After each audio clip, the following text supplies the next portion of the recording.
ஹானஸ்டா சொல்லணும் அப்படின்னா முன்னை விட இப்ப மனிதருடைய வாழ்க்கை கொஞ்சம் கஷ்டம். ஏன் அப்படின்னா முன்னால ஆவரேஜாவே எல்லாரும் ஓரளவு சக்சஸ்ஃபுல்லா வந்துடலாம். இப்ப அப்படி இல்ல.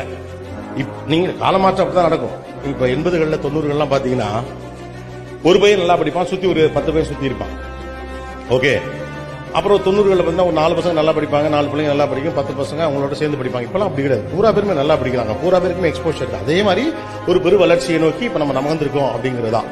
அப்ப information is the first stage, interpretation is the second stage, critical thinking in the third stage, fourth is decision making, that is problem solving.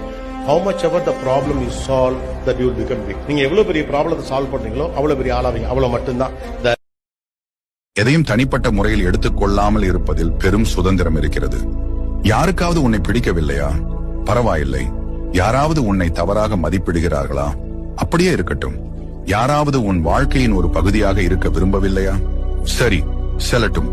மற்றவர்கள் நம்மை பற்றி என்ன நினைக்கிறார்கள் என்று கவலைப்படுவதில் தான் அதிக நேரம் செலவாகிறது. ஆனால் உண்மையில் உன் வாழ்க்கையை உருவாக்குபவன் நீயே.